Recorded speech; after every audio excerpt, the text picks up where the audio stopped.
She was 30 years old when she vanished into the Montana wilderness 3 days before New Year's Eve. A single mother, a widow running from memories of the husband who died 2 years ago on the same cursed holiday. But what Marlo Ashford found in those woods wasn't just a cabin, it was the center of a 50-year conspiracy, a land grab covered up by one of Montana's richest families, and a love story that refused to die even when buried under half a century of lies. The December wind carried the kind of cold that didn't just bite. It invaded, settling into bones and marrow, with the patience of something that knew winter owned these mountains for months to come. Pine Ridge, Montana sat beneath a sky the color of old pewter, the kind of gray that promised snow and delivered on threats. The community center parking lot was packed, trucks and sedans crowding against snowbanks already waist-high from the storm 2 days prior. Marlo pulled her father's ancient Bronco into a space near the back, killed the engine and stared at the building's lit windows. Sullivan squirmed in his booster seat behind her, 5 years old, and immune to the tension radiating from every adult in his orbit. "Mommy, are we going in? It's cold." The words came out, fogged, visible in the cab's rapidly cooling interior. Marlo twisted to look at him, dark hair sticking up and cowlicks, cheeks flushed from the heat, her eyes bright with the kind of innocence that made her chest ache. He looked like Jack. Always looked like Jack. Especially around the eyes. "Yeah, baby. Grandpa's waiting." She'd driven 3 days from Seattle with Sully buckled behind her and Jack's ghost riding shotgun. Every mile west had been an attempt to outrun New Year's Eve 2017, the night a drunk driver turned her husband into a memory and her son into a fatherless statistic.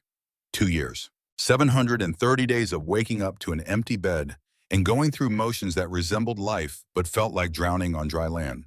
Her father met them at the entrance, Garrison Whitmore, in his standard flannel and work boots, 62 years old, and still moving like the forest ranger he'd been for 3 decades before retirement. He pulled Marlo into a hug that lasted a beat too long, then crouched to let Sully barrel into his arms. "There's my Explorer. You ready to help Grandpa fix that fence tomorrow?" Sully's enthusiastic "yes" echoed off the community center's concrete walls as they pushed through double doors into warmth and the smell of bad coffee and too many bodies in close quarters. Folding chairs were arranged in rows facing a makeshift stage where someone had set up a projector screen. Every seat was taken, people lining the walls, the low hum of conversation threading through the space with an undercurrent of something Marlo couldn't quite name. Tension. That's what it was. The whole room vibrated with it. Garrison found them space along the back wall. Edith Brennan, the neighbor 2 houses down from her father's place, squeezed Marlo's hand with fingers made strong from decades of gardening. "Good to see you, honey. Sorry it's for this circus." Before Marlo could ask what she meant, the room quieted. A man had taken the stage, late 50s, silver haircut, sharp as a blade suit that probably cost more than Marlo's car. He moved with the confidence of someone who'd never been told no and wouldn't recognize the word if he heard it. "Good evening, Pine Ridge. I'm Cornelius Blackwood, CEO of Blackwood Development Corporation. Thank you for coming out on this cold December night." The voice was smooth, practiced, the kind that belonged in boardrooms and political fundraisers. He clicked a remote, and the projector screen lit up with an architectural rendering that made Marlo's architect training sit up and take notice despite herself. Sleek lodges, ski lifts cutting through pristine forest. Luxury that didn't belong anywhere near this working-class mountain town. The Pine Ridge Prosperity Project. $200 million of investment. 500 permanent jobs. A world-class resort that puts this community on the map. He clicked through slides showing economic projections, employment data, tax revenue estimates. Every number was big, every promise was bigger. Marlo watched faces in the crowd, young people leaning forward, hope naked on their features. Older residents sitting back, arms crossed, expressions harder to read. "Now I know some of you have concerns. Change is never easy, but Blackwood Development has been part of Montana's success story for 3 generations. My grandfather built this state's mining industry. My father expanded into real estate. I'm bringing us into the future." Another click. A map of the valley appeared, color-coded parcels showing land ownership. Marlo's eyes tracked the legend: green for Blackwood-owned, yellow for pending acquisition, gray for state land.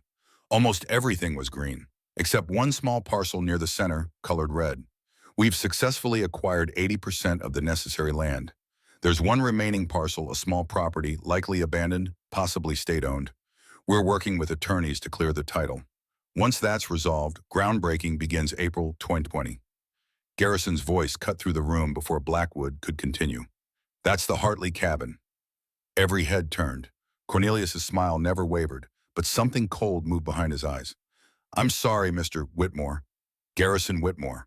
And that parcel you're calling abandoned is the Hartley cabin, state land protected under Montana historical preservation laws. Cornelius's laugh was polite, dismissive. Mr. Whitmore, with all due respect, your information is outdated. We've done extensive research. That property has been vacant for over 40 years. No historical designation exists in county records. Because Helena Hartley died there and nobody cared enough to check. The words came out harder than Garrison probably intended.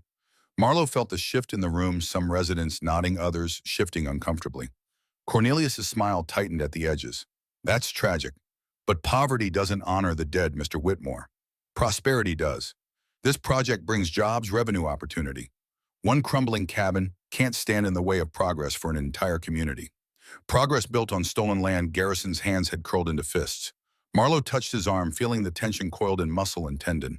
A younger man stepped onto the stage beside Cornelius, early 30s, same sharp features, same expensive suit. The resemblance was obvious.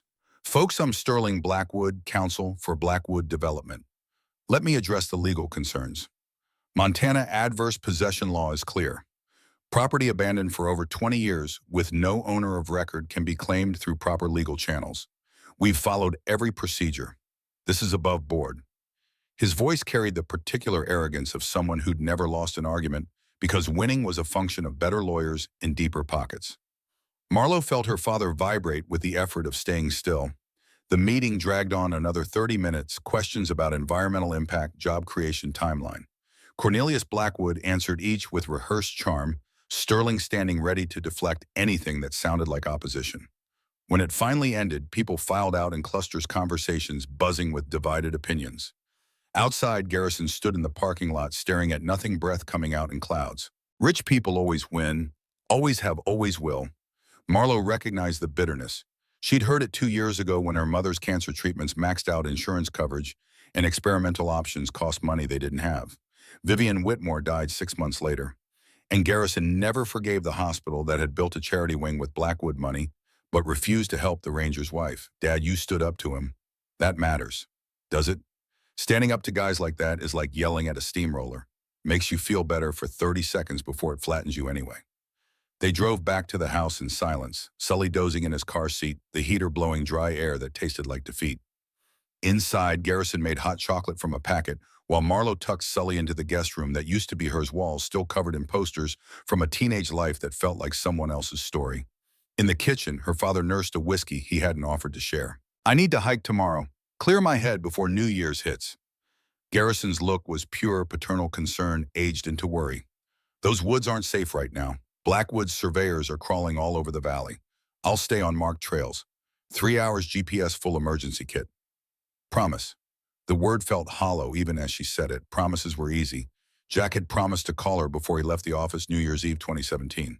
Promised to take a cab if he had more than one drink at the work party. Promises turned to ash when a drunk driver ran a red light at 60 miles per hour. Garrison studied her face, seeing whatever he saw, and finally nodded. Take my satellite phone and be back by 3. Weather's supposed to hold, but you know these mountains forecasts lie more often than not. She left before dawn on December 30th. Sully still buried under blankets, her father's coffee barely touched on the counter beside a note. The Whitefish Ridge Trail started from a parking lot 10 miles outside town, empty at 6 in the morning, except for her Bronco and a county maintenance truck. The ranger inside waved as she passed, heading for the trailhead marked with faded Forest Service signs. The morning was clear temperature, hovering around 20 degrees, the kind of cold that sharpened everything into focus. Marlowe's breath came easy as she climbed, pack settled, comfortable on her shoulders, layers keeping her warm without sweating. This was what she'd come for, silence. That wasn't empty solitude that felt like choice instead of abandonment. An hour in the trail wound through stands of ponderosa pine, their bark puzzle-pieced in oranges and browns, branches heavy with yesterday's snow. Marlowe stopped to drink water, checked the GPS showing her position as a blue dot on a green line. Ahead, the trail climbed another 2 miles before looping back. Perfect. That's when she saw the hawk. Red-tailed, perched on a branch 30 feet up, watching her with the kind of patience predators mastered while waiting for prey to make mistakes. Jack had loved raptors. Spent weekends at the Falconry Center outside Seattle, learning to handle birds that could kill with talons sharp as surgical steel. He talked about getting certified flying his own hawk someday. That someday died on a Seattle street while Marlowe was home putting Sully to bed. The hawk took flight wings, catching air with barely a sound, drifting deeper into the forest off to the west. Away from the trail, away from safety. Marlowe told herself not to follow, told herself Jack was gone, and birds didn't carry messages from the dead, and she'd promised her father marked trails only. She followed anyway. The terrain roughened immediately, no trail. Just gaps between trees where snow lay, lighter deadfall to navigate undergrowth, waiting to catch boots and twist ankles. Marlowe kept the hawk in sight, or thought she did, until the bird vanished into branches, and she was alone in the woods that all looked the same. White snow, brown trunks, gray sky visible in patches through the canopy. She checked the GPS. Still a mile from the trail, but the blue dot showed her position clear. Easy walk back. She'd give it another 10 minutes, then turn around. The blizzard hit at minute 8. No warning, no gradual darkening. One moment the world was visible, navigable, under control. The next wind screamed through trees with a sound like freight trains, and snow fell so thick the air turned opaque. Visibility dropped to arm's length in seconds. Temperature plummeted so fast Marlowe's exposed face went numb before she could pull her neck gaiter up. She fumbled for the GPS. The screen was black. Dead. She'd checked it that morning, full charge, working perfectly. Now it was an expensive paperweight. The satellite phone came out next. She stabbed at buttons with gloves too thick for precision, got it powered up, saw no signal in block letters where bars should have been. Mountains and storms, the worst possible combination for satellite coverage. Okay, don't panic. Follow your tracks back to the trail. Marlowe turned, looking for the path she'd broken through the snow. It was already gone. Wind had filled her footprints, erased any sign she'd been there, turned the landscape into unmarked wilderness, where every direction looked identical.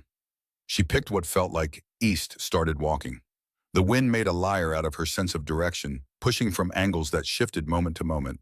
Trees became ghosts, appearing from white curtains, branches reaching like skeletal fingers. The temperature kept dropping. Marlowe could feel it through layers, 20 degrees to 10 to 5 wind chill, dragging it below zero. Her face hurt. Her fingers went from cold to numb inside gloves that should have been adequate. The world narrowed to the next step, then the next, an endless repetition of moving forward because stopping meant dying. Time became meaningless. She might have walked 20 minutes or 2 hours. The forest offered no landmarks, no features, just endless variations of the same white hell. Marlowe's legs began to shake, muscle fatigue mixing with hypothermia's early stages. She felt caught herself on a tree trunk, pulled herself up, and kept moving because the alternative was unthinkable. Sully. She had to get back to Sully. A 5-year-old who'd already lost his father couldn't lose his mother. Not like this. Not frozen in Montana woods because she'd chased a goddamn bird like grief had scrambled her brain into uselessness. The chainsaws came as hallucination, at first her mind manufacturing civilization from desperation. But the sound persisted, mechanical growl, cutting through wind howl. Blackwoods surveyors. They'd be working the valley, clearing sight lines, marking boundaries. If she could reach them, she'd survive. Marlowe changed direction following the sound. It led her on for minutes that stretched into eternity, always just ahead, never quite reachable. By the time she realized it had stopped, or had never been real, she was more lost than before. She stumbled over something buried in snow, went down hard, hands plunging into powder up to her elbows. Got up, fell again. This time getting up took longer. Her body wanted to quit, to curl up in the snow and let the cold take her somewhere warm that didn't hurt. Jack's voice cut through the storm, clear as if he stood beside her. Get up, Lo. Our son needs his mother. Hallucination or memory or ghost, it didn't matter. Marlowe climbed to her feet, took another step, then another. That's when she saw it through the white. Dark shape, angular, too straight-edged to be natural. A building. She fought toward it every step, an act of will over body ready to surrender. The structure solidified from blizzard blur log cabin, small half buried in snowdrifts that looked undisturbed by human passage. No smoke from the chimney, no light in windows, just shelter that might mean survival. The porch steps were buried. Marlowe climbed them on hands and knees, reached a door warped by decades of weather. It was unlocked or broken, giving way when she shoved with strength born of desperation. She fell through into darkness, in blessedly still air, as the door swung shut behind her, muffling the storm to background roar. For a full minute, she just lay there on wooden floorboards, breathing, shaking alive. Then she forced herself up. Needed light, needed fire, needed to warm her core before hypothermia dragged her down past the point of saving herself. The cabin was one room, maybe 20 by 20, details lost in shadow. Marlowe fumbled in her pack for the headlamp she'd packed and forgotten about.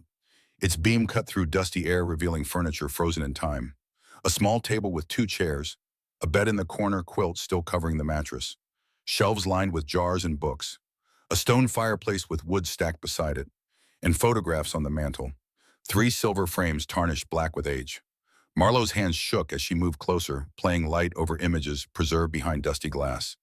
A young man in mining coveralls and hard hat, serious eyes looking directly at the camera, with the expression of someone trying to project confidence while feeling none. Beside it, the same man with a woman, both smiling in front of this very cabin in summer, his arm around her shoulders, her hand on his chest, showing a wedding band. The third photograph was the woman alone, visibly pregnant, face etched with sadness that transcended the black and white medium. On the corner of the mantel, dust outlined where a fourth frame had sat until recently. Marlowe ran her finger through the pattern. Days ago, maybe a week, someone had been here, but survival came before investigation. She turned to the fireplace, knelt before it with hands barely functional. The wood was dry, decades old, perfectly preserved by the cabin shelter. Getting a fire started with numb fingers and chattering teeth took 20 minutes of frustration that nearly broke her. Matches slipped from her grip. Paper wouldn't catch. Her core temperature kept dropping, thoughts getting fuzzy at the edges, hypothermia's insidious whisper, promising rest if she'd just stop fighting. Finally, blessedly, flame caught. Spread to kindling, jumped to larger wood. Within minutes, heat radiated from the hearth, the most beautiful thing Marlowe had ever seen. She huddled before it, stripping off wet gloves, holding frozen hands toward warmth that hurt more than the cold as circulation returned. The storm howled outside. Inside, silence settled, broken only by fire crackle and her own ragged breathing. Marlowe stayed by the hearth until the shaking subsided, until her hands worked well enough to unpack her emergency supplies. Protein bar, water bottle half frozen, thermal blanket. The satellite phone still showed no signal. GPS still dead. She was alone, cut off, dependent on this cabin for survival. Which meant understanding where she was and who had lived here. Marlowe stood on legs that protested, moved to the shelves. Medical textbooks, nursing volumes from the 1960s, margins filled with handwritten notes. A stethoscope with H. Hartley RN engraved on the bell. Bandages and supplies packaged in materials that predated modern plastic. Whoever lived here had been a nurse, had known medicine, had prepared to save lives in this isolated place. The table held more answers, a calendar open to December 1976. 43 years ago. The pages after December 20th were blank days unaccounted for, a year that ended before it finished. And there beneath the calendar, a leather-bound journal. Marlowe lifted it carefully, feeling the weight of preserved memories. The cover was embossed with initials HLH. She opened to the first page to handwriting that flowed in careful cursive across yellowed paper. Helena Louise Hartley, March 1968. The name triggered recognition, Garrison's words at the town meeting. Helena Hartley died there, and nobody cared enough to check. This was her cabin, her journal, her life preserved in pictures and photographs in the silence of abandonment. Marlowe carried the journal back to the fire, settled into one of the chairs, sturdy despite decades of disuse, and began to read. March 15th, 1968. Theodore and I married today at Pine Ridge Methodist Church. Pastor Williams said vows about love and faithfulness, and I meant every word. Theo works at Copper Summit Mine Engineering, making sure the men stay safe underground. Dangerous work, but honest. He says after he saves enough, we'll build our own place. Away from town. Just us. The entries continued, each one a window into a life Marlowe recognized despite the decades between them. Young love, financial struggle, dreams built on hope and determination. Helena wrote about working double shifts at the hospital, about Theo coming home covered in mine dust, about saving every dollar toward their future. May 20th, 1968. We found our land, 10 acres in Whitefish Valley, bought at county auction. Theo says we'll build the cabin ourselves, logs and sweat and all the time we need. Mr. Blackwood stopped by the hospital today. Said he'd heard we bought property in the valley. Offered to buy it from us, generous price, he said. I told him we're building our home there. He smiled, but it didn't reach his eyes. Said we should reconsider. That miners don't plan for long futures. Marlowe's skin prickled. Blackwood. Even in 1968, that name carried weight. She flipped forward, scanning entries about cabin construction, about stolen weekends working side by side, about blisters and exhaustion and joy in creation. August 10th, 1968. Cabin finished. Slept here for the first time last night. Theo carved our initials above the door, TETOH forever.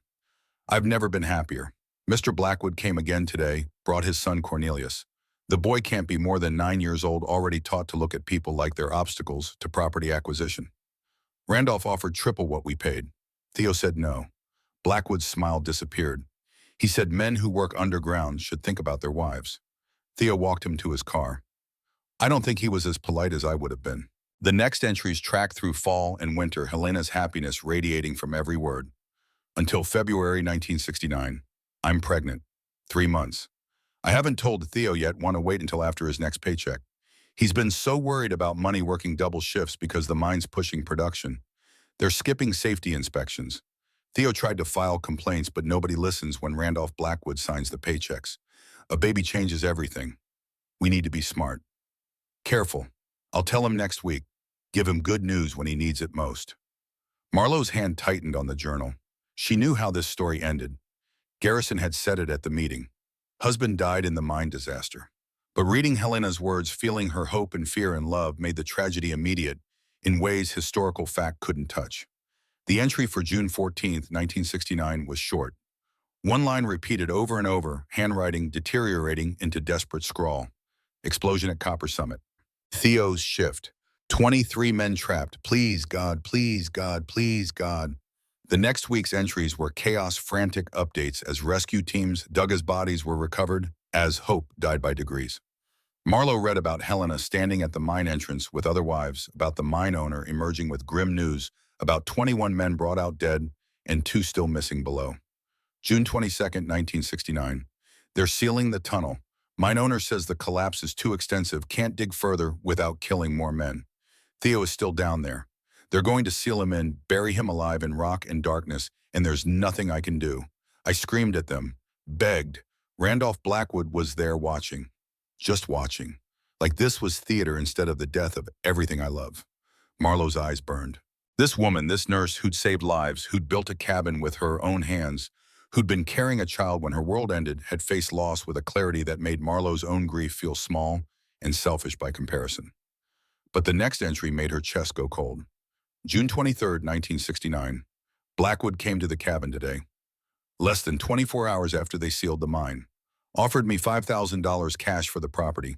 Said he knew I'd need money now that I was a widow. I'm not a widow. Theo is missing. Missing isn't dead. I told Blackwood to leave. He said I was being unreasonable. That grief clouds judgment. That he'd wait. Come back when I was ready to be practical. How did he know to come here? How did he know where I live? We never told anyone in town about the cabin, kept it private, our sanctuary. But Blackwood knew exactly where to find me. Knew Theo was gone before they even announced it publicly. What did he know? What did Randolph Blackwood know about that mine? Marlowe sat back, mind racing through implications. A mine owner who'd cut safety corners. An explosion that killed 23 men. A widow approached within hours with a cash offer for land he'd wanted before the disaster. The mathematics of tragedy and opportunity painted a picture uglier than anything she'd imagined. She forced herself to keep reading. Helena's entries over the next months showed a woman unraveling hope, curdling into delusion. She refused to attend the memorial service, for the miners insisted Theo wasn't dead without a body to prove it. Wrote about waiting for him to find his way home, about keeping the cabin exactly as it was the day he left, about conversations with him as if he still sat in the chair across from her. September 5th, 1969. Baby girl born this morning. I named her Penelope, Theo's mother's name. She's beautiful, has his eyes. But I look at her and all I see is the man who should be here to meet his daughter. The man buried under a mountain because Randolph Blackwood valued money over safety. November 20th, 1969. They took Penny, social services, said I'm unfit, living in isolation, no income, unstable mental state. I know Blackwood sent them. He's on the hospital board. Has influence everywhere. They gave her to a family in Helena. Good people, they said. People who can provide stability. I signed the papers because I couldn't fight them. I'm not strong enough to be a mother when I'm still trying to be a wife to a ghost. Marlowe's vision blurred. This woman had lost everything, husband, child, future, and still she'd stayed in this cabin, clinging to the idea that waiting mattered more than living. The entries became sparse after that, weeks between writings, Helena's careful script degrading into something raw. Then Marlowe found the entry that changed everything. December 20th, 1976. I'm dying. Pneumonia or something worse doesn't matter now. I have maybe days. Randolph Blackwood came today. He's old now, sick, himself death hovering over both of us like we're in a race to see who goes first. He brought papers. Said his son Cornelius will finish acquiring the valley after I'm gone. Said the cabin will revert to county land, then to Blackwood Development through legal channels they've already prepared. He was so calm about it, so certain. I asked him about the mine, about Copper Summit, about whether he knew the explosives were faulty before the disaster.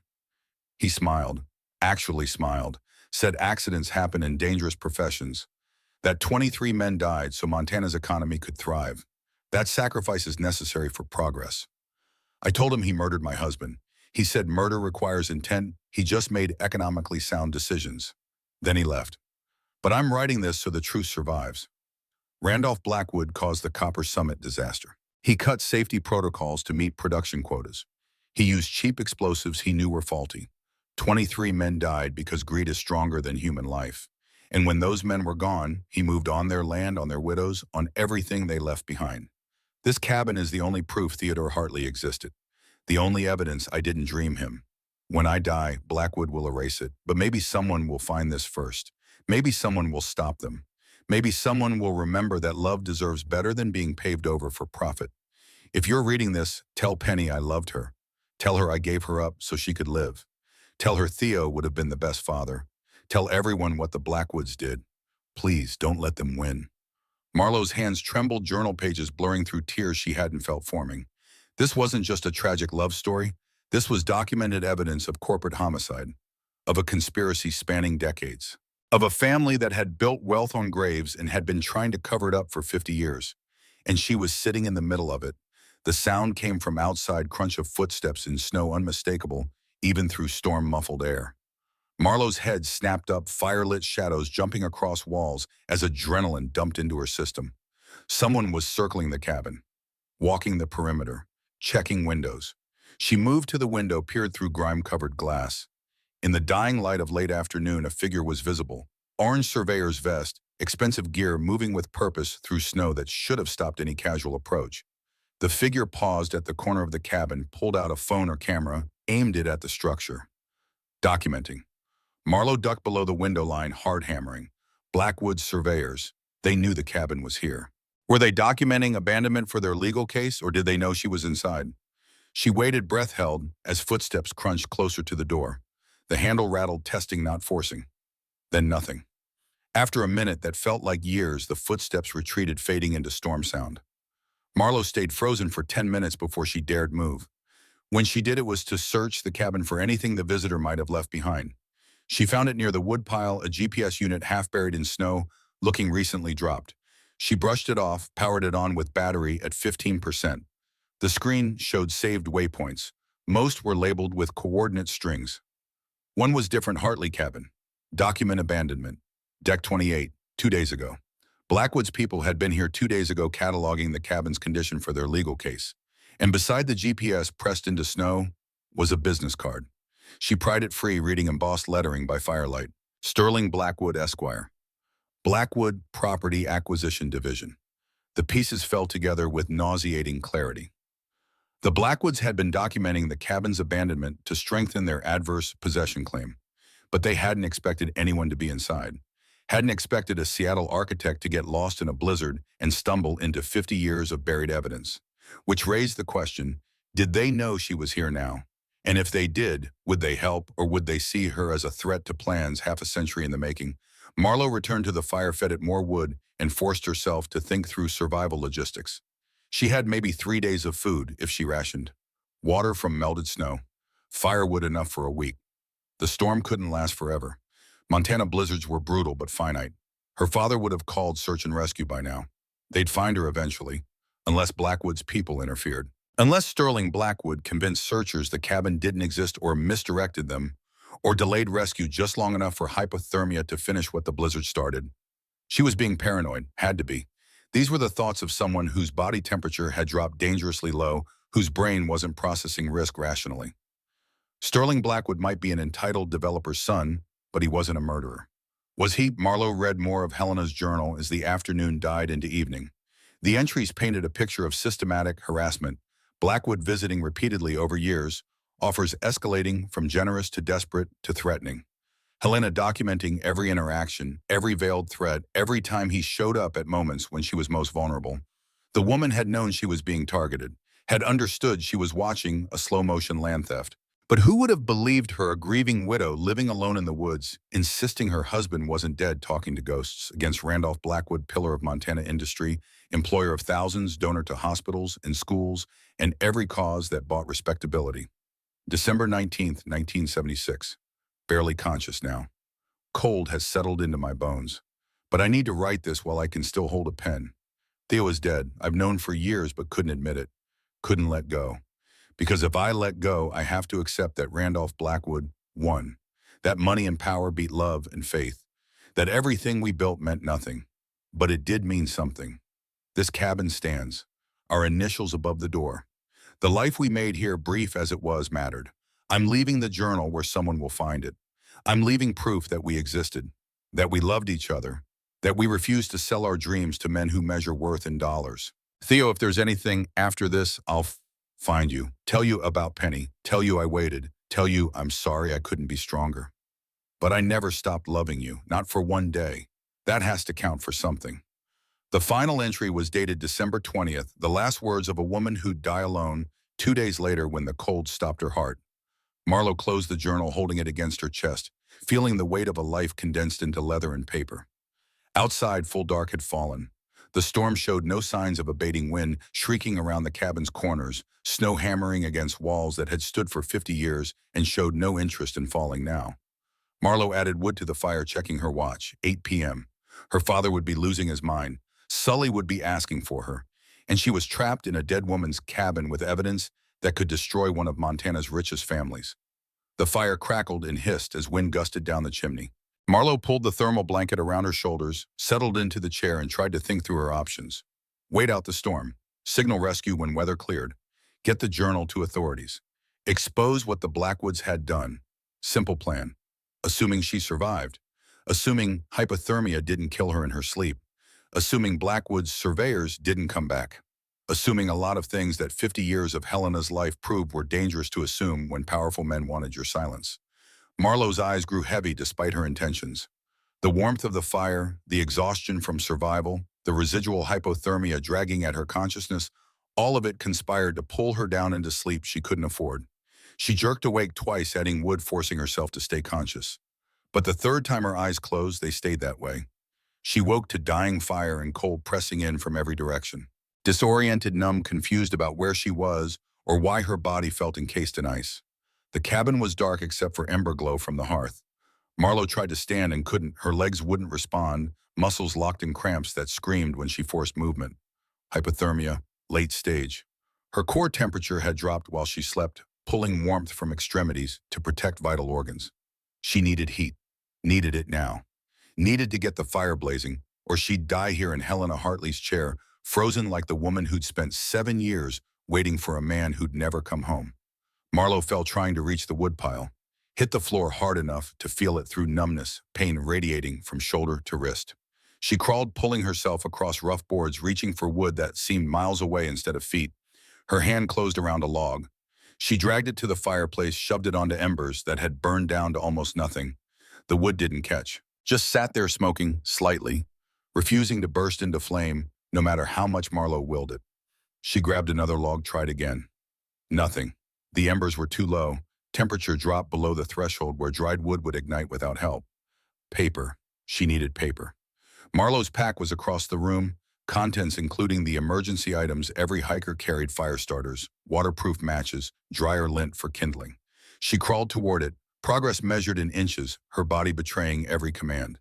Halfway there, she stopped, unable to continue, lying on the floor of a dead woman's cabin, thinking about how Sully would grow up without either parent and hating herself for following a goddamn bird into wilderness that didn't care about grief or symbolism or widows who couldn't let go. That's when she heard Jack's voice, clear as if he stood over her. "Get up, Lo.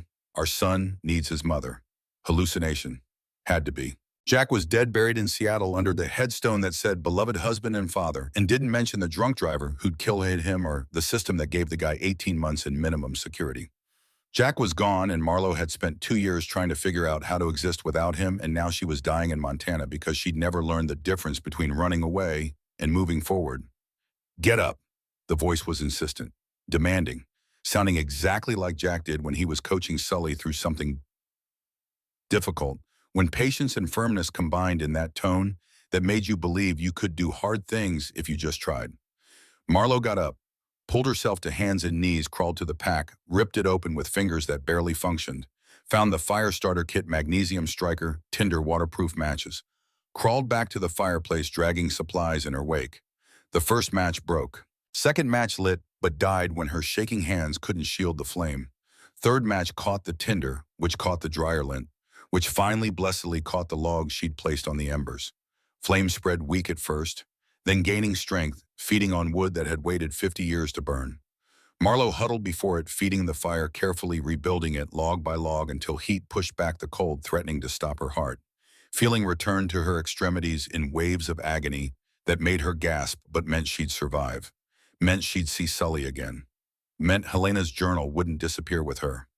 She stayed by the fire until dawn, broke gray and cold outside the cabin's windows until the storm finally began to ease, wind dropping from shriek to moan. When she could move without cramping, when her fingers worked well enough to be trusted, Marlo checked her supplies. 3 protein bars left, water bottle half full.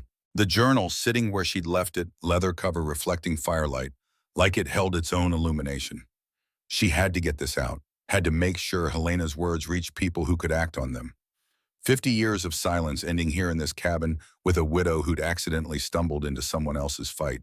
Outside in Pine Ridge, her father hadn't slept. Garrison Whitmore had called Sheriff Porter at 5 p.m. when Marlo missed her 3 o'clock deadline. Called again at 6 when her satellite phone went unanswered. By 7, Porter had mobilized search and rescue volunteers from town county deputies, anyone with mountain experience, and the courage to go into a blizzard that was still raging.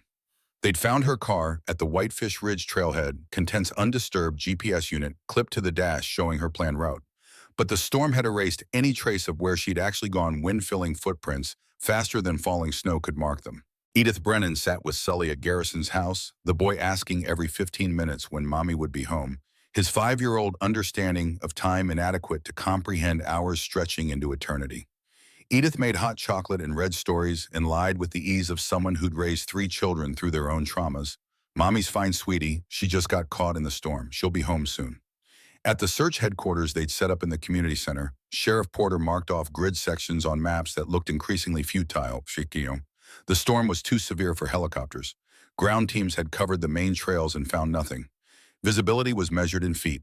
Temperature had dropped to -15 wind chill, pushing it to -30. A person caught in that would have maybe 4 hours before hypothermia became fatal. Marlo had been missing for 16 hours. Porter was explaining to Garrison that they'd resume at first light, that continuing in these conditions would just create more victims when the community center doors opened. An old man stepped through, stooped with age and weather face mapped with decades of sun damage and hard living. Fletcher Morrison. 78 years old, retired from Copper Summit Mine the year before the disaster, moved to Florida for 30 years before returning to Montana, like a salmon driven upstream to spawn and die. He shouldn't have been there, should have been home in his trailer on the edge of town, warm and safe and uninvolved. But guilt had a way of dragging old men into storms they had no business entering. I know where she is. Porter looked up from maps that offered no answers. Fletcher, go home. This weather, there's a cabin, Hartley Cabin, out past Willow Creek Valley, maybe 4 miles northwest of the Whitefish Ridge Trail. Garrison's head snapped around. How do you know about that? Because I failed Helena Hartley 50 years ago, and I'm not failing another person because of Blackwood money. The room went quiet. Porter set down the radio he'd been holding, giving Fletcher his full attention. The old man pulled out a chair, sat like the weight of what he was carrying needed to be shared before it crushed him. Theodore Hartley and I worked together at Copper Summit. Day shift, both of us. Good man. Loved his wife more than any man I've ever known. Day before the disaster, he came to me. Said the explosives they were using were wrong. Chinese imports, cheap detonators timed inconsistent. Said he'd filed complaints, but Randolph Blackwood told him to shut up and work or find employment elsewhere. Theo needed the money that had a baby coming cabin to pay for. So he shut up. And the next day, those explosives killed him and 22 other men. Garrison's hands had curled into fists. Porter's expression had gone carefully neutral. the look of a lawman hearing confession that tread close to admission of crimes past statute of limitations.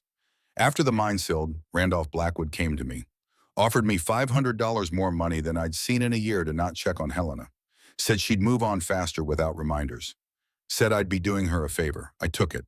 I was 28, broke, traumatized from surviving when my friends didn't. I told myself Helena would be fine, that she'd sell the cabin and move to town and rebuild her life. I didn't check on her. Not once, not until spring of '77 when I heard through town gossip she'd died. Froze to death in that cabin alone, 7 years after Theo died. 7 years I could have helped and didn't because Randolph Blackwood paid me to forget she existed. Fletcher's voice cracked. He wiped his face with a hand gnarled by arthritis and decades of hard labor. Today, Cornelius Blackwood's son came to my trailer. Sterling, lawyer slick as his grandfather ever was. Said he heard about the missing woman, said his family wants to help with the search. Then he offered me $1,000 to forget about the Hartley cabin. Said it's probably collapsed by now anyway. Said I'd just be wasting rescue resources. Same family, same tactics. 50 years later, and they're still paying people to let women die in the woods because it's cheaper than having witnesses to their crimes. Garrison was on his feet before Fletcher finished speaking. Take us there. Now. Porter grabbed his coat, already shouting orders to deputies. The search team mobilized in minutes, snowmobiles, fueled rescue gear, loaded medics standing by with warming packs and IV fluids. Fletcher rode in the lead vehicle, directing them through terrain he'd navigated decades ago, memory proving sharper than GPS. They were a mile out when Sterling Blackwood intercepted them. He'd positioned himself at a crossroads where the fire access road met the trail into Willow Creek Valley, expensive SUV parked to block passage, hazard lights flashing. He stepped out as the convoy approached, hand raised in greeting that felt more like a traffic stop. Sheriff Porter, I heard you're searching the Willow Creek area. I need to inform you that's contested Blackwood property. We have ongoing litigation regarding title. I can't authorize. Porter cut his engine, climbed out and got in Sterling's face with a speed that belied his 58 years. A woman is missing. Your property disputes mean exactly nothing right now. Move your vehicle or I'll have it towed. Sterling's expression hardened. I'm just saying, anything you find out there, structures, documents, evidence of any kind, legally falls under property claims. Fletcher Morrison climbed out of the passenger seat, moving with purpose that made him seem younger than his years. Boy, your grandfather paid me to let Helena die. You offering me money to let Garrison's daughter die. You really want that on your conscience because I've carried it for 50 years, and I promise you it weighs more than any amount of money is worth. Sterling's composure cracked. For just a moment, something ugly showed through the entitlement of someone who'd never been denied anything, who'd been raised to see people as obstacles to acquisition rather than humans with intrinsic worth. That woman shouldn't have been trespassing on disputed property in the first place. If she'd stayed on marked trails, Garrison hit him. One punch straight to the jaw, putting the full weight of 2 days' fear and 50 years' class resentment behind it. Sterling went down hard, blood streaming from his nose, sprawling in snow that turned pink where he landed. Deputies moved to separate them. Porter grabbed Garrison's arm, held him back more from reflex than actual intention to arrest. Sterling scrambled up, one hand on his face, the other reaching for his phone. That's assault battery. I'm pressing charges. File your goddamn reports after we find his daughter. Porter's voice carried the authority of 30 years, wearing a badge in a county where people still respected that authority over lawyer threats. Sterling seemed to recognize he'd lost this round. He climbed into his SUV, reversed out of the way, but didn't leave. Just sat there, engine running, watching as the search convoy continued into the valley. They found the cabin at first light, smoke rising from its chimney, a miracle in the form of a structure that shouldn't have still stood after 50 years of weather and neglect. Porter radioed for the helicopter for medics for everyone who could help. Garrison was off the snowmobile before it fully stopped running toward the cabin through snow that resisted every step. He hit the door hard, shoulder first, wood cracking, but holding. Second hit, and it gave way, swinging open on hinges that screamed protest. Inside, Marlowe sat at a table with a leather journal in her hands, face-pale lips, tinged blue, but alive, conscious, looking at him with eyes that held more than just relief. Dad. The word came out rough throat, raw from breathing cold air. Garrison crossed the cabin in 3 strides, pulled her up, wrapped her in a hug that tried to squeeze 2 days of terror into 1 moment of contact. Oh God, Lo. Oh God, baby girl. I thought, I'm okay. I'm okay. But Dad, listen, the Blackwoods. They killed them. All of them. It's all here. She held up the journal. hands shaking, eyes bright with something beyond cold or fear. Garrison took it, flipped through pages filled with Helena's handwriting, seeing dates and names and accusations that should have been investigated 50 years ago. The medics pushed in, then wrapping Marlo in thermal blankets, checking vitals, starting an IV of warm fluids. Her core temperature was 94 degrees hypothermic but treatable. Frostbite on fingers and toes but minor, no tissue damage. She'd survived because Helena's cabin had sheltered her the way it had sheltered a grieving widow, the way it had held 50 years of secrets waiting for someone to find them. Sterling Blackwood appeared in the doorway, phone held up, recording everything. "Miss Ashford, I'm glad you're safe, but I must inform you this property is under legal dispute. Any items removed could be considered evidence tampering. That journal you're holding, Fletcher Morrison stepped between them, 78 years old and done with Blackwood intimidation. That journal is evidence of your grandfather's crimes. You want it, you'll have to go through every person in this room. And son, I survived Copper Summit when better men didn't. I'm old and tired, and I got nothing left to lose. So ask yourself, how far are you willing to go to protect a legacy built on graves?" Sterling held his ground for a beat, then two, then backed down. Put his phone away. Looked at the cabin, at the journal, at the assembled witnesses who'd spent 2 days searching for a lost woman and now stood ready to protect what she'd found. "We'll see each other in court." He left SUV engine growling as he drove back toward town. Inside the cabin, Sheriff Porter documented everything: the journal, the photographs, the surveyor equipment Marlo had found. The helicopter arrived 20 minutes later, blades whipping snow into vortex as it settled in the clearing Fletcher's directions had led them to. They loaded Marlo onto a stretcher despite her protests. Before they lifted her, she grabbed her father's hand. "Don't let them destroy this place. Helena died here alone. Theo died in a mine collapse Blackwood caused. They deserve better than being forgotten again. Promise me." Garrison squeezed her hand, looked at Fletcher Morrison standing in the cabin doorway, at Sheriff Porter, documenting evidence at the structure that had stood through 50 Montana winters, waiting for someone to find it. "I promise." The helicopter lifted, rotors cutting through morning air, gone clear and cold as glass, carrying Marlo away from the cabin, but not away from what she'd found there. Below Sterling Blackwood's SUV was a dark spot moving through white landscape, racing back to town, to lawyers, to a father who'd spent 50 years covering up murder and wouldn't stop now just because a Seattle widow stumbled into their family's buried sins. The war was just beginning. But for the first time in half a century, Helena Hartley's truth had allies. And Cornelius Blackwood was about to learn that some fights couldn't be won with money lawyers and the arrogance of men who thought poverty made people disposable. Pine Ridge Community Hospital sat on the eastern edge of town, a squat brick building built in the 1950s when Montana still believed in permanence over aesthetics. The emergency room doors opened to admit Marlo Ashford at 9:43 on the morning of December 31st, paramedics wheeling her in on a gurney she'd fought to avoid, Garrison jogging alongside with one hand gripping hers like letting go might cause her to vanish again. Sullivan was there. Edith Brennan must have brought him the 5-year-old, breaking from her grasp the moment he saw his mother running across the waiting room with the kind of reckless speed only children possessed, the kind that didn't calculate risk or consider consequences. "Mommy?"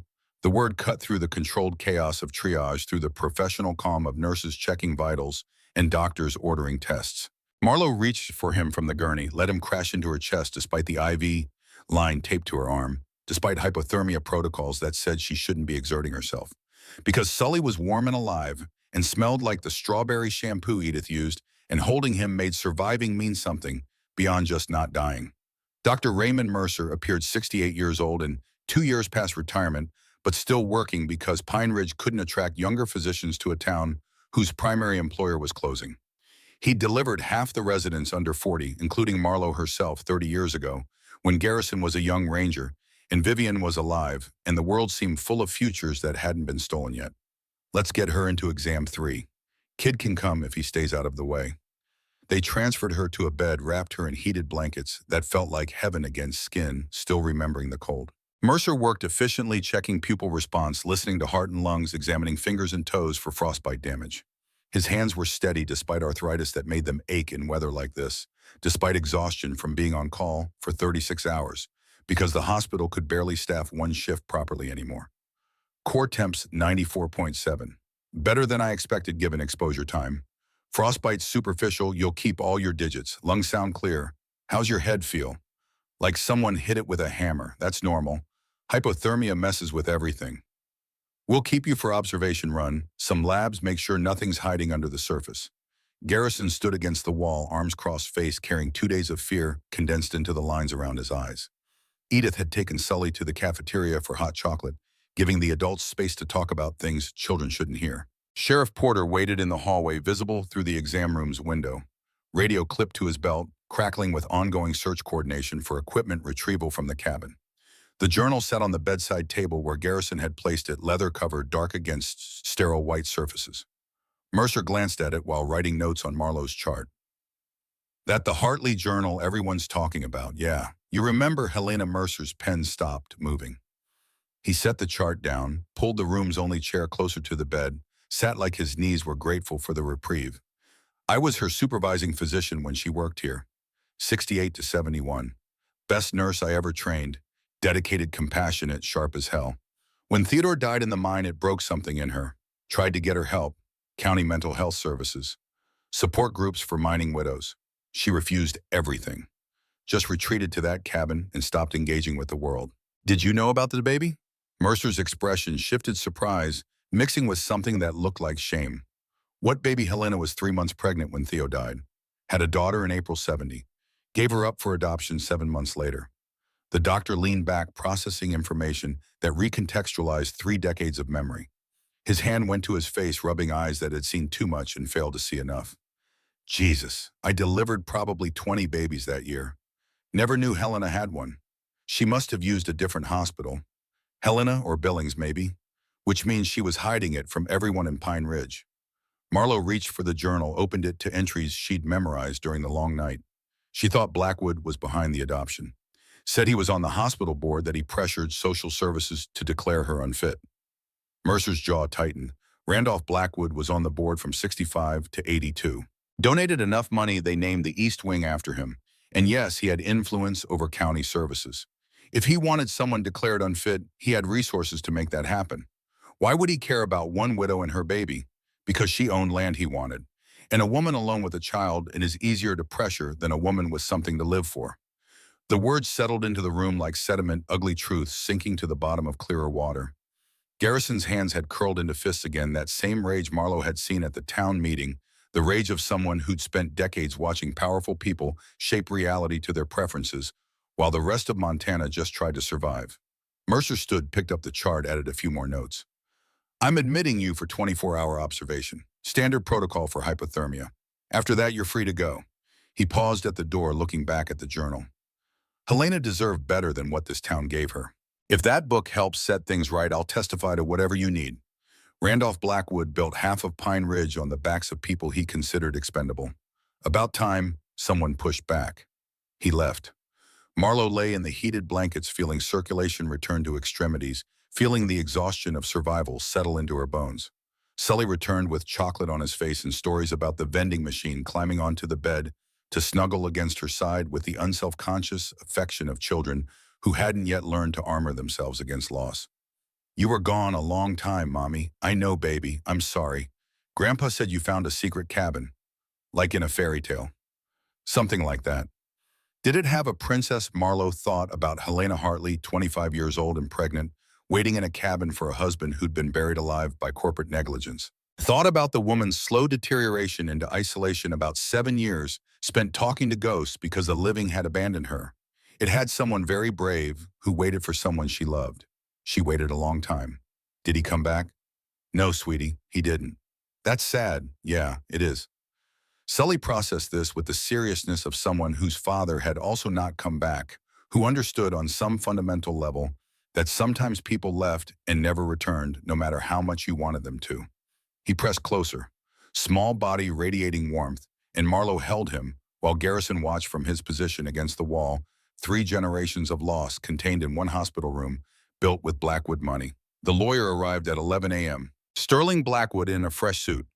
No trace of the bloody nose Garrison had given him 6 hours earlier, accompanied by an older attorney whose silver hair and $1,000 briefcase screamed specialist brought in from Billings or Helena.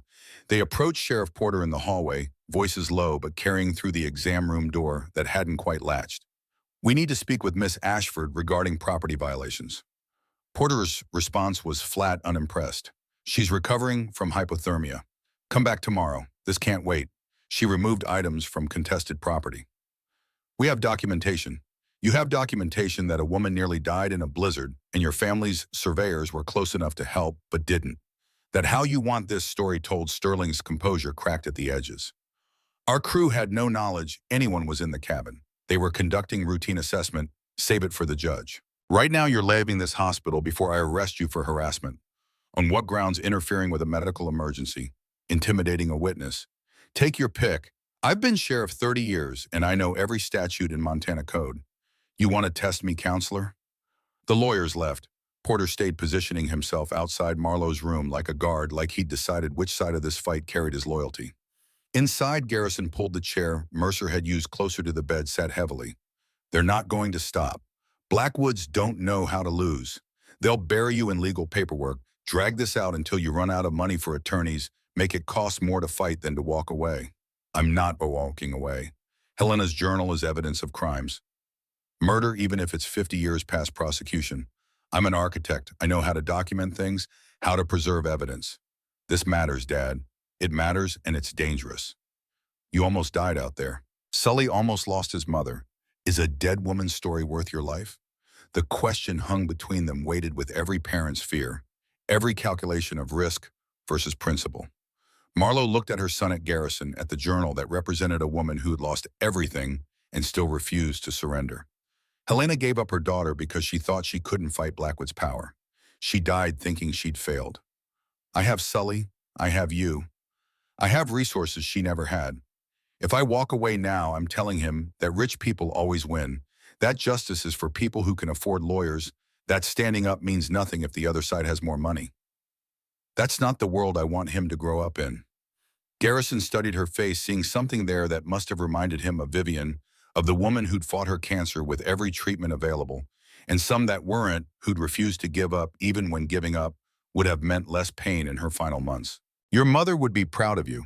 Probably think you're being reckless and stubborn, but proud. Is that a yes? That's a I'll stand with you, even though I think this is going to get ugly and expensive and maybe dangerous. Because that's what family does. They sat in silence while Sully dozed against Marlowe's side, while nurses changed shifts in the hallway, while Pine Ridge continued its December 31st routines, unaware that the comfortable relationship between Blackwood Power and public compliance was about to shatter. 20 miles away in the Blackwood Development Corporation headquarters, a glass and steel monument to 3 generations of wealth extraction, Cornelius sat in his corner office reviewing the morning's disaster. Sterling stood before the desk like a subordinate called to account, which was exactly what he was, despite being 32 and holding a law degree from Georgetown. She has the journal. Cornelius's fingers drummed against imported mahogany, the only sign of agitation in a man trained from birth to control visible emotion. One woman's paranoid ravings from 50 years ago. Inadmissible. Hearsay. Meaningless. The journal documents systematic harassment. Names, dates, records, conversations. If she gets an attorney who knows what they're doing, then make sure she doesn't. File the trespass charges. Theft, whatever sticks.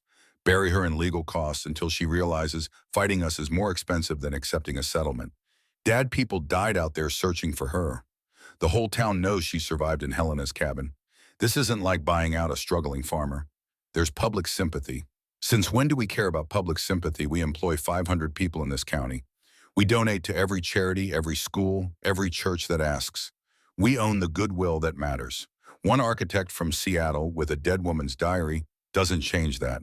Sterling shifted his weight, uncomfortable with certainties that felt increasingly uncertain. Fletcher Morrison is talking. He told the sheriff about grandfather paying him to abandon Helena. That's conspiracy to Fletcher Morrison is a 78-year-old man with no proof beyond his word against a dead man's reputation. Let him talk. Who's going to believe him? The room fell silent, except for the white noise of climate control.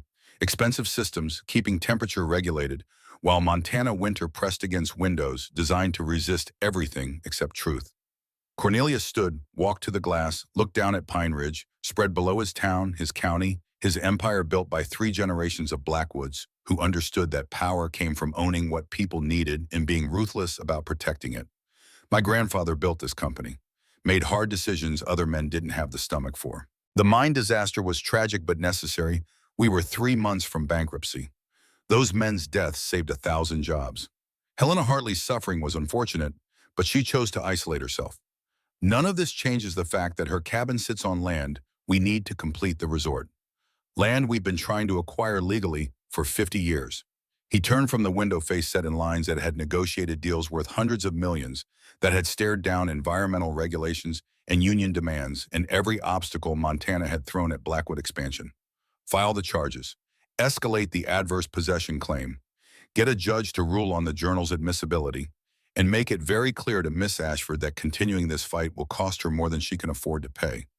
Sterling nodded, collected his briefcase, headed for the door. Cornelius's voice stopped him. And Sterling, no more public confrontations, no more giving sheriffs ammunition.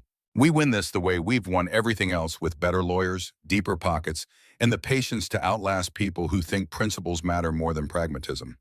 The search team had regrouped at the community center, volunteers drinking bad coffee and comparing notes about terrain, covered equipment, used miracles witnessed. Fletcher Morrison sat apart from the others, exhaustion carved into features already weathered by decades of hard living. When Garrison returned from the hospital, Fletcher stood, joints protesting, approach with the posture of someone carrying confession. She okay, doctors say she'll make a full recovery. Frostbite's minor, no permanent damage. Good, that's good. They stood in the awkward silence of men who'd shared crisis but didn't know each other beyond that shared experience. Finally, Fletcher pulled out a chair, gestured for Garrison to do the same. I need to tell you something about why I knew where that cabin was, about why I waited 50 years to mention it. Garrison sat. Around them, volunteers packed gear, compared stories, slowly dispersed to homes and families waiting for their return. Fletcher stared at his hands gnarled by arthritis and decades of manual labor that had never quite compensated for the guilt of survival.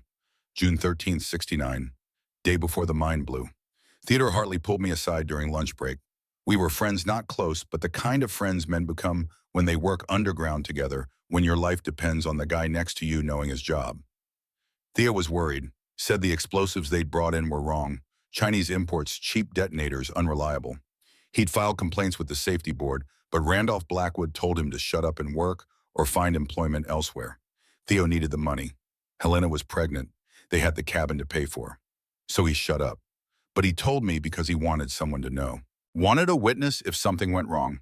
I promised I'd look after Helena if anything happened. Promised I'd make sure she was okay. Next day, the mine exploded. 23 men trapped. 8 days of rescue efforts. 21 bodies recovered. Theo and one other sealed in the collapsed section. I survived because I was near the entrance when it blew. Walked out while better men suffocated underground. Garrison's throat tightened, recognizing the shape of survivor's guilt, the weight of living when others died for no reason beyond being in the wrong place when greed made its calculations. Week after they sealed the mine, Randolph Blackwood came to my trailer. Brought a briefcase, opened it to show cash, $500 more money than I'd see in 6 months. Said Helena would move on faster without reminders. Said I'd be doing her a kindness by staying away. Said he'd make sure I got work at his other properties if I cooperated. I took the money. Told myself I was traumatized broke, that Helena would be fine, that she'd sell the cabin and move to town and rebuild. I didn't check on her. Not once. Not until spring of 77, when I heard through town gossip that she'd been found frozen in that cabin. 7 years after Theo died. 7 years I could have helped. Fletcher's voice cracked.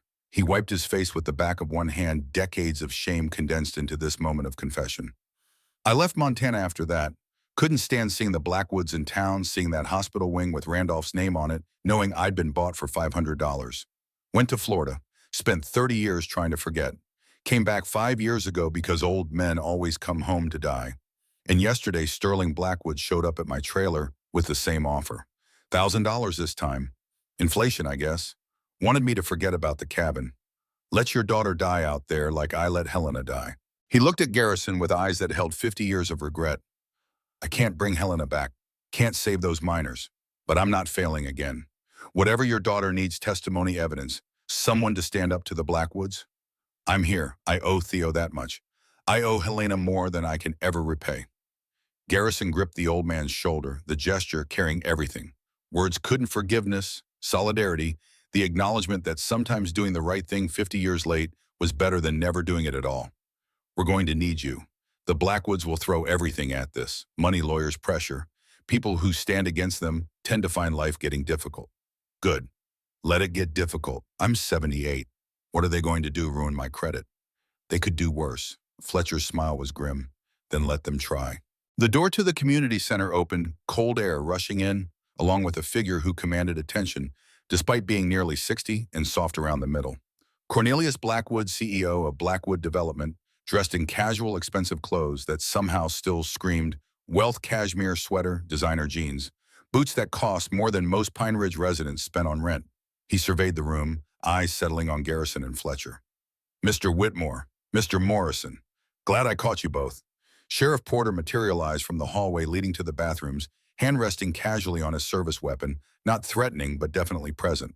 Mr. Blackwood, didn't expect to see you here.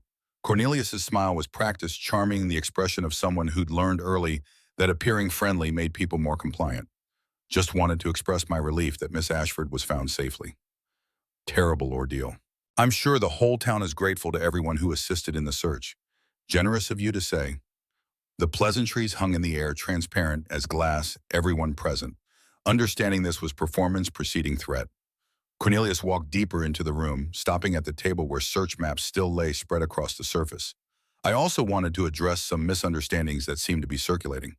Regarding my family's history with the Hartley property, there appears to be some confusion about our intentions. Fletcher stood chair scraping against linoleum. No confusion. Your grandfather murdered 23 miners for profit.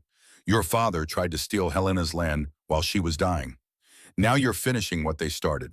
That clear enough. Cornelius's smile never wavered, but his eyes went cold. That's slander, Mr. Morrison. Actionable slander. My grandfather's mine operated within all legal safety standards of the era. The disaster was investigated and ruled accidental. Those are facts documented in county records. Facts your family paid to establish. Prove it. The challenge hung between them, simple and devastating. Fletcher had testimony, memory, accusations. Cornelius had documentation, legal findings, official records created 50 years ago by systems Blackwood money had influence. In any court, official records would outweigh an old man's word. Garrison moved to stand beside Fletcher, a silent statement about whose side he'd chosen. Porter remained by the door, watching, calculating, choosing his moment. Your surveyors were documenting the cabin while my daughter was trapped inside. They knew. They had to know. Cornelius's expression shifted to something approximating sympathy, the look of someone offering condolences while planning eviction. Our crew was conducting standard assessment. If they'd known anyone was inside, of course, they would have reported it immediately. The fact that they didn't indicates they saw no signs of occupation. The cabin appeared abandoned, because it has been abandoned for 43 years, except for the fire my daughter lit. The smoke from the chimney, darkness falls early in December. Our crew finished their assessment by 4 p.m. and returned to base camp. If your daughter arrived after that, there's no way they could have known. The explanation was smooth, practiced, impossible to disprove. Marlowe had reached the cabin around 3, but smoke wouldn't have been visible until she got the fire started, which took nearly 20 minutes. By then, Blackwood's surveyors could have been gone, or they could have seen the smoke and decided a woman freezing to death was easier than a woman who might testify. Garrison's hands curled into fists. You people have an answer for everything, always have, rich enough to make truth whatever you need it to be. Cornelius's patience appeared to thin. Mr. Whitmore, I understand you're emotional. Your daughter nearly died, but directing that emotion at my family won't change facts. The Hartley cabin sits on land we've been trying to legally acquire for 5 decades. We've followed every proper channel, filed every appropriate claim, paid every fee. This isn't personal, it's business. Business built on graves. Business that employs 500 people in this county. Business that funds the hospital that just saved your daughter's life. Business that keeps Pine Ridge alive when every other small town in Montana is dying. You want to make me the villain, fine. But ask yourself what happens to this community when Blackwood Development decides investing here isn't worth the hostility. The threat was naked, undisguised by charm or pleasantries. Cornelius was stating reality as he saw it. Blackwood money kept Pine Ridge functional, and biting the hand that fed them would leave the town starving. Porter finally moved from his position by the door crossing to stand with Garrison and Fletcher, 3 men facing one but representing different forms of power. Legal authority, community roots, moral witness. That sounds an awful lot like extortion, Mr. Blackwood. Threatening economic retaliation because people won't cooperate with your land grab. Cornelius's laugh was genuine, amused. Not extortion, Sheriff. Economics. Companies invest where they're welcome. Montana has plenty of valleys. Pine Ridge isn't special enough to justify this level of difficulty. Then go invest somewhere else. The words came from Garrison, surprising even himself with their vehemence. Cornelius studied him, seeing something that made his expression shift to calculation. Your daughter has Helena Hartley's journal. My attorney tells me it contains accusations against my grandfather. 50-year-old accusations from a mentally unstable woman. You really think that means something? I think it means your family has been covering up murder for 3 generations. I think it means the mine disaster wasn't an accident. I think it means every dollar you've made since 1969 is built on blood. Prove it in court. We will. Cornelius moved toward the door, pausing beside Porter. Sheriff, I'd advise caution. Miss Ashford removed property from the land under legal dispute. That's theft, criminal trespass, destruction of evidence if she damaged anything during her occupancy. My attorneys will be filing charges. I'd hate to see you caught in the middle when this gets complicated. He left. The room held collective breath for 10 seconds, then exhaled as one. Fletcher sat heavily, looking every one of his 78 years. He's going to destroy her. Bury her in legal costs until she runs out of money and fight. Probably. Garrison's voice was flat, accepting, already moving past fear to the calculations of strategy. He'd been a forest ranger for 30 years, had dealt with wealthy landowners who thought public land was their private playground, had learned that fighting people with money meant being smarter, more patient, more committed to the long game. But Cornelius made one mistake. He threatened the whole town, told every person in Pine Ridge that Blackwood money comes with conditions, that we're all supposed to be grateful and compliant and never ask questions about where that money came from or what it cost. Some people will accept that, some won't. Porter nodded slowly. I grew up here, watched Randolph Blackwood own this town for 50 years, watched his son Cornelius take over and not change a damn thing, watched good people lose their land, their businesses, their futures because Blackwoods wanted what they had.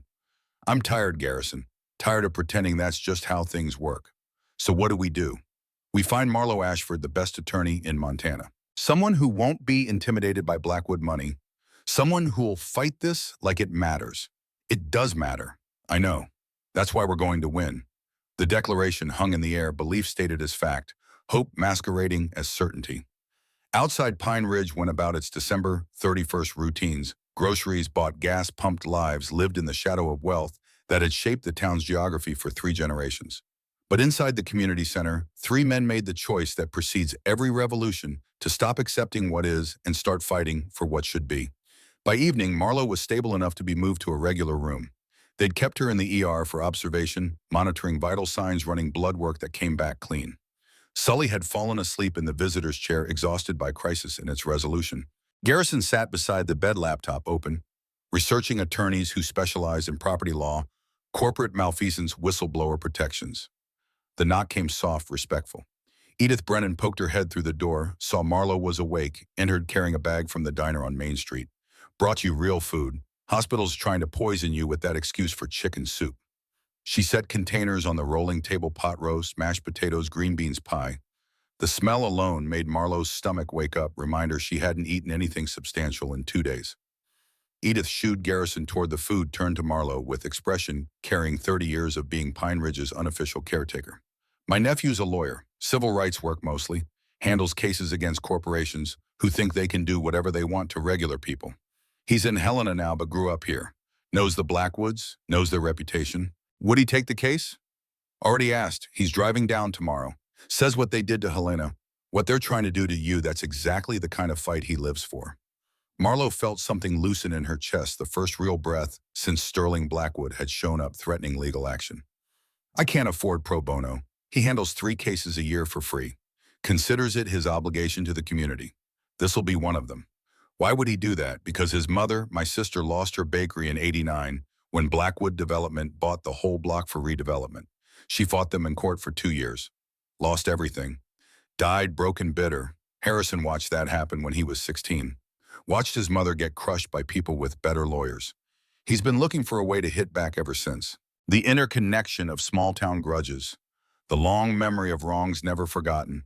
The way injury compounded across generations until someone finally said enough. All of it crystallized in this moment. Marlo wasn't just fighting for Helena's story anymore. She was becoming the focal point for 50 years of resentment against a family that had shaped Pine Ridge's geography through money and power, and the assumption that resistance was futile. Tell your nephew I'll talk to him. But I need to know, is this winnable, or am I just making myself feel better by fighting a battle? I'll lose. Edith's smile was sharp, carrying the edge of someone who'd survived 7 decades in a town where survival meant learning when to bend and when to break. Blackwoods have been winning for 3 generations because nobody's ever really fought them. Everyone who tried was alone, isolated, broke. You got something they've never faced before, a whole community that's tired of losing. That's different. That might actually scare them. She left with promises to bring more food tomorrow, with updates about town gossip already swirling around Marlowe's rescue and the Journal and the Blackwood family's increasingly aggressive response. The room settled into evening quiet, just Marlowe and Garrison, and Sully's soft breathing from the chair. Dad? Yeah, am I doing the right thing? Or am I being selfish? Putting Sully at risk because I'm angry at a dead woman's story? Garrison set the laptop aside, looked at his daughter with expression, carrying every hard decision he'd made as a father, every time he'd chosen between safety and principle. Your mother had a saying. She'd use it whenever I wanted to take the easy path, avoid conflict, let things slide. She'd say, the world doesn't get better because good people stay quiet. It gets better when good people get loud. You're getting loud, Lo. Helena never had that chance. Died alone because everyone stayed quiet. You're giving her a voice 50 years after they buried it. That's not selfish. That's the opposite, even if it costs us everything. Especially then, because that's when it means the most. They sat in silence while Pine Ridge settled into New Year's Eve, while people made plans for midnight celebrations, while the world prepared to mark arbitrary transitions between one year and the next. Marlowe thought about Helena Hartley, about a woman who'd watched years tick past while waiting for someone who'd never return, about the difference between holding on and letting go. Outside, Sterling Blackwood was filing motions, drafting complaints, building a legal fortress designed to crush opposition through attrition and expense. His father sat in the corner office reviewing strategies, confident that money and patience would deliver what 3 generations of Blackwoods had always taken: whatever they wanted, whenever they wanted it, with apologies to no one. But in a hospital room built with Blackwood donations, a widow from Seattle held a dead woman's journal and made the choice that would detonate 50 years of carefully constructed lies. Made it knowing the cost. Made it anyway, because some fights mattered more than winning, and some truths demanded to be told regardless of who tried to silence them. Helena Hartley had spent 7 years waiting for justice that never came. Marlowe Ashford had stumbled into that waiting, had survived where Helena died, and refused to let that survival mean nothing. The battle lines were drawn. Tomorrow the war would begin in earnest. But tonight she was alive. Her son slept peacefully nearby, and the journal sat on the table like evidence waiting to explode. Sometimes that was enough. Sometimes you had to trust that being willing to fight was the first step toward actually winning. And sometimes the dead needed the living to speak for them, to refuse the silence that let injustice compound across generations. Marlowe closed her eyes, let exhaustion pull her down into sleep that came easier than it had in 2 years, and dreamed of a cabin in the woods where a woman waited for a man who never came home, but whose love had saved a stranger's life 50 years later. Harrison Locke arrived on New Year's Day at 10 in the morning, driving a decade-old Subaru that had survived too many Montana winters and showed the scars. He was 48, carrying the lean build of someone who ran stress off instead of eating it gray, threading through dark hair that needed cutting. His handshake was firm without being performative, eyes sharp behind wire-rimmed glasses that made him look more professor than attorney. Edith had made introductions in the hospital lobby, then disappeared with Sully to give the adults privacy. Harrison settled into the visitor's chair. Garrison vacated, pulled a legal pad from a worn leather briefcase, clicked a pen that had seen enough use to be comfortable in his grip. Tell me everything. Start with finding the cabin. Marlowe walked him through 48 hours compressed into narrative: the blizzard, the survival, the journal, Helena's story, Blackwood's surveyors, Sterling's threats. Harrison took notes in shorthand that looked like its own language, occasionally interrupting with questions that proved he understood property law, corporate liability, historical precedent. When she finished, he flipped back through pages underlined. Certain passages drew connections between elements that seemed disparate to anyone not trained in legal strategy. Here's what we have. Documentary evidence in the form of a journal written by the deceased. Witness testimony from Fletcher Morrison regarding payment to abandon Helena. And a pattern of behavior spanning 50 years showing intent to acquire property through any means necessary. But we need more than Helena's journal. We need documentation witnesses, something that survived 5 decades of Blackwood covering their tracks. There was one survivor, Callahan Webb. Fletcher mentioned him. Harrison's pen stopped moving. Callahan Webb is still alive. Fletcher said he lives in Pine Ridge. 74 years old. Then that's where we start.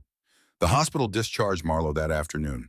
She climbed into Harrison's Subaru with Garrison and headed for an address. Fletcher had provided a small house on the south edge of town where Callahan Webb had lived alone since his wife died in 2012. He answered the door slowly, age and old injuries making movement deliberate. 74 looked like 80 on a frame the mind had broken in ways that never fully healed. But his eyes were clear, voice steady when he spoke. Fletcher called. Said you'd be coming. Said it's about Copper Summit. Inside, the house smelled like coffee and old books. Callahan settled into a recliner that had molded to his shape, gestured toward a couch that had seen better decades. I was 26 when the mind blew. Been living with it for 55 years. Every night I hear those men screaming in the dark. Harrison opened his legal pad, pen ready. Mr. Webb, I need you to tell me about the safety complaints, about the explosives, about anything Randolph Blackwood did that contributed to the disaster. Callahan's hands tightened on the recliner's arms. Theodore filed a complaint with the County Safety Board. Wrote it up, formal cited regulations, got 5 other minors to sign it. Board was supposed to investigate. Week later, Theo got called to Randolph's office. Came back white as a sheet. The complaint disappeared. Board never followed up. 2 weeks after that, the mine exploded. Harrison wrote furiously. Garrison sat forward, hands clasped between his knees. You survived. How I was assigned to the upper level that day. Explosion happened 3 levels down. We dug for 8 days straight, found 21 bodies. The other 2, Theo and Marcus Reeves, they were sealed in the deepest section. Mine owner said going after them would bring down the whole mountain. So they called it. Declared them dead and moved on. Except Randolph Blackwood didn't move on. He started buying property around the valley, started pressuring widows to sell, built it on graves he helped fill. Can you prove that Callahan stood with effort, walked to a desk in the corner, pulled out a folder that looked like it had been waiting decades to be opened? Inside were documents yellowed with age, photocopies of safety complaints, mine incident reports, a memo from Randolph Blackwood to his foreman, dated May 1968. I kept copies, couldn't afford a lawyer, didn't think anyone would care. But I kept them anyway, just in case. Harrison took the folder with hands that trembled slightly.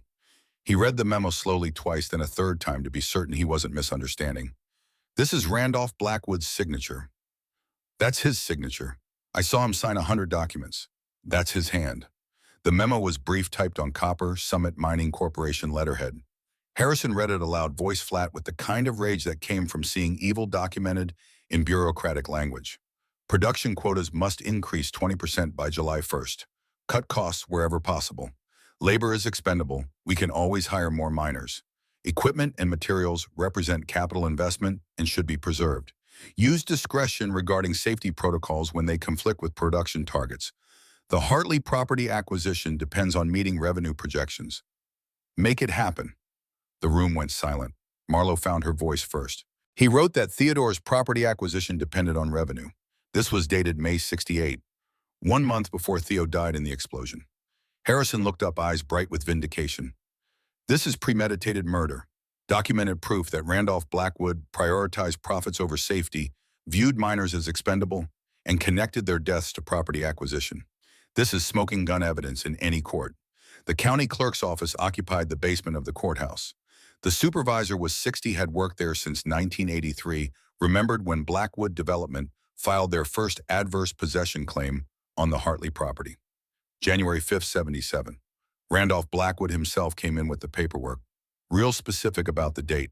Wanted it filed that day, paid extra for expedited processing. When was Helena Hartley's body found? Margaret Vance pulled a ledger from storage. January 8, 77. 3 days after Blackwood filed. Harrison leaned against the filing cabinet. Is there any record of who reported finding her body? Margaret checked the ledger, cross-referenced with Sheriff's Department records. No official report. Notes say body discovered by county maintenance during routine land survey. But county doesn't do land surveys in January. Ground's frozen. Nothing routine about it. So someone found her, reported it through channels that avoided creating a paper trail, and Blackwood filed his claim knowing she was dead before anyone announced it publicly. That's what it looks like. Can you testify to that? Margaret Vance had worked county government for 41 years, had watched Blackwood money shape every major decision. But something in her expression suggested that silence had worn thin. I can, and I will. By January 5th, Harrison had testimony from 6 sources. Each one added pieces to a picture of systematic harassment spanning decades. Each one willing to stand in court and speak truth that had festered in silence for too long. But the most important witness came through DNA ancestry sites and the kind of coincidence that felt orchestrated by something larger than chance. Penelope Anderson lived in Helena, 49 years old, middle school English teacher, divorced mother of 2 teenage boys. She'd submitted her DNA to a genealogy service hoping to find biological family, expecting maybe distant cousins. Instead, she got an email from Montana State Hospital's Historical Records Department. Her profile matched samples from Helena Louise Hartley, died January 1977. Maternal match. Probability 99.9%. The clerk gave her Helena's name. Penelope searched online, found newspaper archives from 1969 reporting the mine disaster, found Theodore Hartley listed among the dead, found no record of a child. She was sitting in her Helena apartment trying to process the information when her phone rang. Unknown number, Montana area code. Miss Anderson. My name is Sterling Blackwood. I represent Blackwood Development Corporation. I understand you've recently discovered information about your biological mother. Penelope's hand tightened on the phone. How did you know that we monitor genealogy databases for property claim purposes? Your mother, Helena, owned land that's currently in dispute. We're willing to pay $100,000 for you to claim your inheritance and immediately sell to us. Why would you offer that if the land is disputed? Because litigation is expensive. This way is cleaner. You get money you never expected. We get land we've been trying to acquire for decades. Penelope had taught English for 23 years. She heard the threat wrapped in reasonable tone. And if I refuse, Sterling's pause was calculated. Then I'd hate for Helena School District to learn about your complicated background. Teachers are held to high standards. Questions about biological parents who died in poverty can be uncomfortable for school boards, especially when donors like Blackwood Development Corporation express concerns. The threat was naked once stripped of euphemism. Penelope felt rage kindle in her chest. You're threatening my job because I won't sell you land that belonged to my mother. I'm suggesting we can make this easy or difficult. Your choice. She hung up. Sat staring at her phone for 5 minutes. Then she called the hospital records clerk back, got Marlo Ashford's contact information dialed before she could reconsider. This is Marlo. My name is Penelope Anderson. I'm Helena Hartley's daughter. And Sterling Blackwood just threatened my career if I don't sell him my mother's cabin. 20 minutes later, Harrison was drafting a restraining order against Sterling Blackwood. By evening, he had something better, evidence that transformed the entire case. Fletcher Morrison had remembered something. About Theodore Hartley hiding documents at the cabin, about a loose board in the floor where he kept important papers safe. Fletcher had been there once helping Theo install the hiding place, but had forgotten about it until recent events jarred loose memories, 5 decades buried.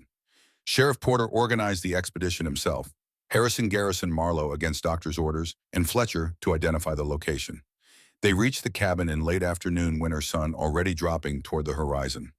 The loose board was exactly where Fletcher remembered, northeast corner, near where the bed frame met the wall.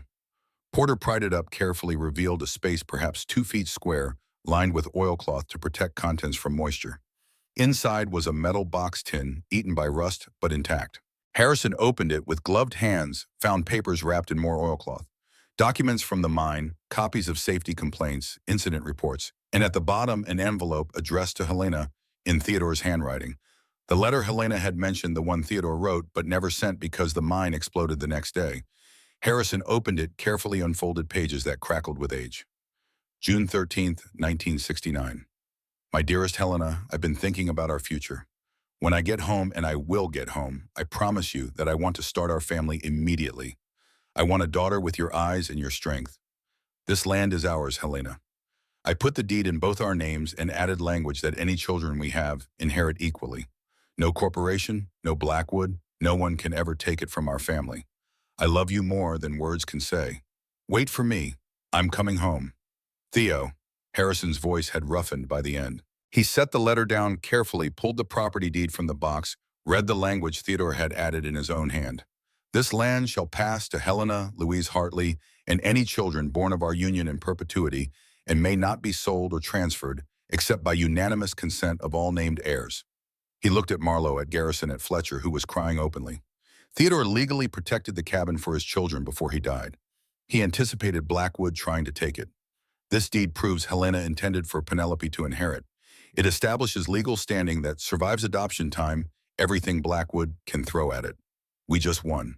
The Montana State Land Board hearing convened January 22nd in the Capitol building in Helena, 3 weeks after Marlo Ashford stumbled out of a blizzard into 50 years of buried evidence. The hearing room was packed and beyond fire code capacity media. In the back rows, Pine Ridge residents filling available seats overflow watching from the hallway. The 5-member board sat at an elevated table faces carefully neutral. Harrison Locke represented Marlo and Penelope Anderson. Sterling Blackwood headed a legal team of 4 attorneys from a Billings firm. The chair called the hearing to order. Sterling stood moving to a podium with the confidence of someone who'd never lost a property dispute. Members of the board, this case is straightforward. The Hartley cabin has been abandoned for 43 years. Montana adverse possession law clearly states that property unused for 20 years may be claimed. Blackwood Development has attempted to acquire this land legally since 1977. We've followed every procedure. He clicked through a presentation showing photographs of the cabin, documentation of acquisition attempts, economic impact studies promising 500 jobs and $200 million of investment. Our resort project will transform Pine Ridge from a dying town into a thriving community. One cabin cannot stand in the way of progress that benefits thousands. He sat. Harrison stood carrying Theodore's letter and the property deed. Members of the board, Mr. Blackwood wants you to believe this is about law and property and progress. It's not. It's about a 50-year cover-up of negligent homicide. It's about a family that built wealth on graves and has spent 3 generations trying to erase the evidence. He presented the journal, first reading Helena's entries documenting harassment. Then Callahan Webb took the stand. I survived Copper Summit. Theodore Hartley didn't. 22 other men didn't. Randolph Blackwood cut safety corners that killed them. I kept the evidence. Here it is. Callahan handed over the memo. The safety complaints, the documentation of corporate negligence. Fletcher Morrison testified, next voice breaking, as he confessed to taking money, to abandoning Helena, to watching the Blackwoods pay people to forget that a widow died alone. Margaret Vance documented the timeline, Blackwood filing property claims before Helena's death was publicly announced. Then Harrison produced Theodore's letter. Read it aloud in the hearing room, voice steady, despite emotion evident in every syllable. Read about a man who loved his wife, who wanted children, who put legal protections in place to keep his family's land safe from exactly the kind of predation Blackwood represented. Theodore Hartley anticipated this, knew the Blackwoods would try to take what he'd built. He protected it legally. And that protection extends to his daughter, Penelope Anderson, who's here today to claim what her father meant for her to have. Penelope stood carrying herself with the dignity of someone who'd taught children to value truth over convenience. I never knew my mother, never knew my father. But I'm standing here because the Blackwoods tried to buy my silence, offered me money to sell land I didn't know I owned, threatened my career when I refused. Her voice strengthened, carrying across the room. My mother loved my father enough to wait 7 years for him to come home. She died alone because the Blackwoods isolated her, broke her, made sure no one checked on her welfare. I'm a teacher. I teach my students that bullies only win if good people stay silent. I'm not staying silent. That cabin is my inheritance. My parents built it with love. No amount of Blackwood money will ever buy it. Sterling attempted rebuttal. But Harrison had anticipated every argument, had documentation refuting each point, had case law establishing that biological children retained inheritance rights even through adoption when original intent could be proven. The board's deliberation took 90 minutes. When they returned, the chair's expression was grim. We find the evidence compelling.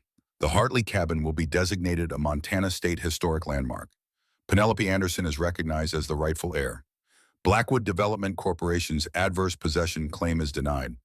Furthermore, due to the pattern of harassment documented, Blackwood Corporation is prohibited from acquiring any property within 5 miles of the Hartley cabin for 25 years. Sterling shot to his feet. This is outrageous. Our economic studies? The chair's gavel cut him off. Your economic studies don't outweigh documented evidence of negligent homicide. The Attorney General's office will receive our recommendation to investigate the Copper Summit disaster. This hearing is adjourned. The room erupted. Media rushed for doors. Pine Ridge residents cheered. Sterling Blackwood stood frozen, watching his family's empire crack. In the audience, Cornelius Blackwood rose from his seat, face mottled with rage. He pushed toward the front security, moving to intercept, but his voice carried over the chaos. My grandfather built this state, employed thousands. One accident doesn't erase everything he accomplished. Harrison turned to face him, voice calm. 23 men weren't an accident. They were a choice. Your grandfather chose profit over safety. That's not legacy. It's continuation of evil. Cornelius's mask shattered completely. Those miners were expendable. They knew the risks.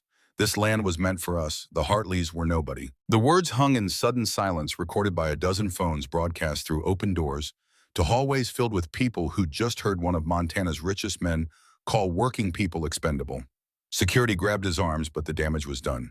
Sterling stood alone, watching his father destroy in 30 seconds what 3 generations had built. He looked at Harrison, at Penelope, at Marlowe. We'll appeal. You can try, but your father just confessed on camera to valuing land over human life. That'll be Exhibit A in every lawsuit coming your way. Montana Attorney General opened investigation within days. Families of the 23 miners filed suit by February. Blackwood Development's insurance settled for $200 million rather than face trial. The company entered bankruptcy by June. Sterling was disbarred in May for witness intimidation. The cabin restoration began in March. Penelope hired Marlowe, relocated to Montana practice in historic preservation. By September, the structure was ready. Museum annex displaying the journal photographs. Theodore's letter, December 31, 2020, arrived cold and clear. 1,000 people gathered at the cabin for the anniversary. Callahan Webb spoke first, lighting a candle for the 23. Fletcher followed, lighting his candle for forgiveness received. Penelope placed her parents' photograph on the memorial stone. For Helena and Theodore. Together at last. Your love built something that outlasted every attempt to destroy it. Marlowe spoke last, looking at Garrison holding Sully at Declan Porter, with his daughters, the sheriff's son widower, building something new. Helena waited for Theodore to come home. He never did. But their daughter found the cabin. Their story found light. Their love proved that some things matter more than profit, more than power, more than silence bought with money. At midnight, the cabin blazed with light. People embraced, celebrating truth that had defeated lies. Marlowe held Sully and felt Declan's arms around both, building futures from fragments. 5 years later, the cabin stood as Montana's third most visited historic site, welcoming 75,000 visitors annually. Penelope's foundation had funded 150 scholarships. Marlowe had remarried Sully, now led school tours, and every New Year's Eve lights still blazed against Montana darkness. On a January afternoon in 2025, Marlowe brought a scholarship recipient to the cabin, young woman studying nursing, first-generation college student whose father had died in an industrial accident. Did Helena ever regret waiting? She regretted isolation, regretted that the Blackwoods broke her.